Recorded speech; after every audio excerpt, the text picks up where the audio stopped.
The next section we will look at is production. The production section allows you to produce items specifically for your colony. Here, most of the buildings that you will find are made with a purpose to help you achieve some goal. Crafting spots and butcher spots allow you to craft basic resources, and they are free to place as well as instant.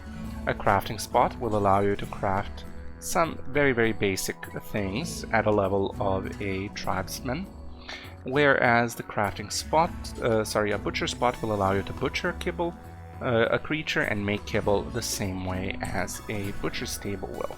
The only difference is the butchering spot has a lower efficiency compared to the wooden butcher table, or well, a butcher table of any sort. The butcher table itself costs quite a few resources and quite a lot of work to build. However, once it is built, you are able to butcher dead creatures or people or just creatures or animals in it. It also allows you to make kibble for your animals or for your colonists, although I do not recommend that they eat that.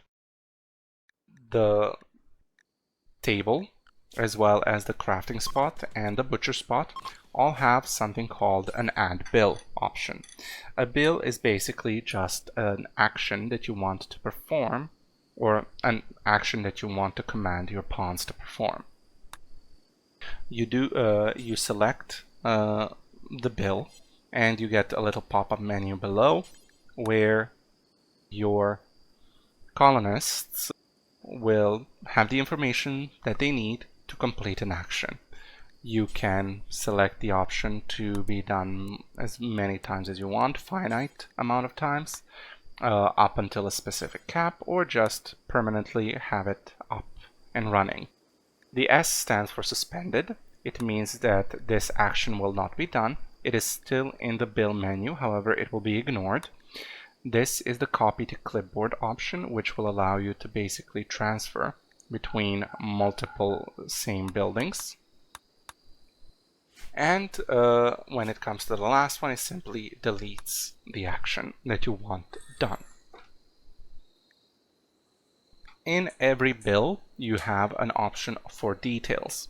Maybe you want some animals to be slaughtered and butchered and then turned into leather and meat. Maybe you don't want some of them. Maybe you want them done at a different place. In case you want to more accurately or with more detail do that, you are able to do so in this menu. The same way as with the zones, you're able to choose and select which animals you want to be slaughtered, and it will remember it for the future every time.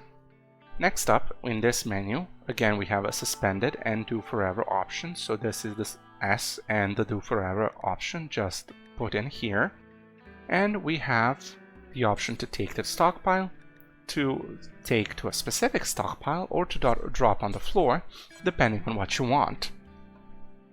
As for workers, you can select specific pawns if you want, for example, Anthel here, and only Anthel will work at this specific butchering spot.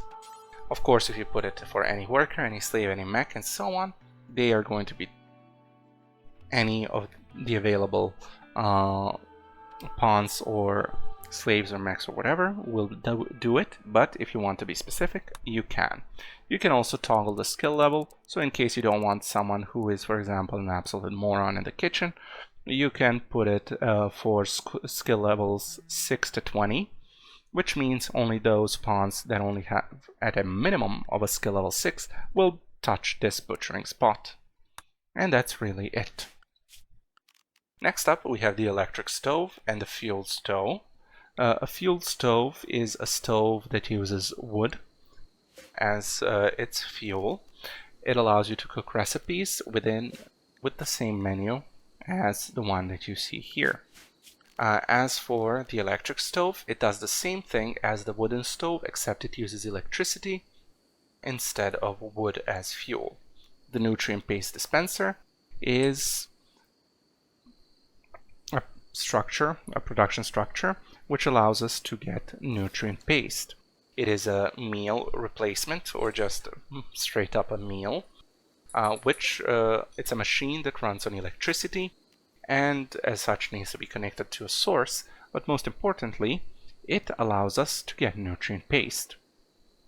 Nutrient paste is the most efficient way to get food efficiency in the game.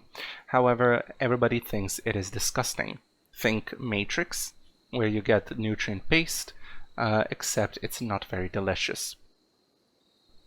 To get the food, you do not get it out of thin air. You need to put it in, and you put it in by having hoppers. Hoppers go into the building, and you connect these small parts on the back to the nutrient paste dispenser. You rotate it with Q and E, as you can see in the left corner, on the left side. This time we will rotate to E and place 3 hoppers here. Each hopper acts as a small stockpile, which is set as preferred or important, and inside of it is always going to be food.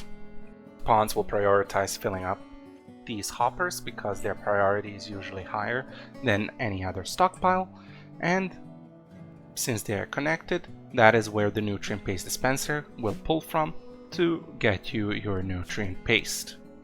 The Stonecutter's table is, as the name would imply, used for cutting stone. Stone blocks, specifically those you see lying around on the map, in this case marble and limestone chunks, if they are set up to make any stone blocks. You're able to specify which stone blocks you want, or any stone blocks as long as they are available.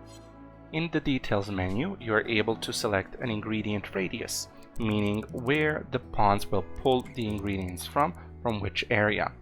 In my case, I've set it up to a radius of 15, but if you want pawns to go and pick up the ingredients from anywhere on the map, just set it up to unlimited. If it is specifically set to a certain radius, for example 15, pawns will not look for any blocks that are outside of this area. Next up, we have the electric smelter, the hand tailor, and the electric tailor bench. The electric smelter uses metal and slag chunks to create stuff. Usually this means it creates a certain type of weapon. Most commonly that has to do with smithing, where you have the axe, the breach axe, the fuel smithy, the gladius equa, some simple helmets, and of course some long blades and plate armor. Overall, it is not a very useful building. However, as a transitional period, it can be used to great effect. Hand tailor bench and electric tailor benches are used for the same purpose, with the only difference being that the hand tailor bench is actually half as fast as the electric tailor bench. They are used for creating armor and clothing, specifically flak vests and such, and in the same manner as, for example, with a wooden butcher table, you can add a bill, specify who do you want to craft, what do you want to craft, and so on. The simple research bench is actually what allows you to complete your research once selected. If you have none, pawns will be unable to perform the task of actually researching. Finally, we have 2 more buildings, which is an art bench. It functions as a way of getting artistic pieces which increase beauty and are very useful for improving your impressiveness of rooms. Finally, we have the electric crematorium. As it says on the tin, it requires electricity to work. The function of the crematorium is to burn the dead bodies, of which you'll have a lot. It also functions well for burning clothing items and such, in case you don't want them anymore, or if it's too slow to leave them out to decay. And that is it. Bye bye.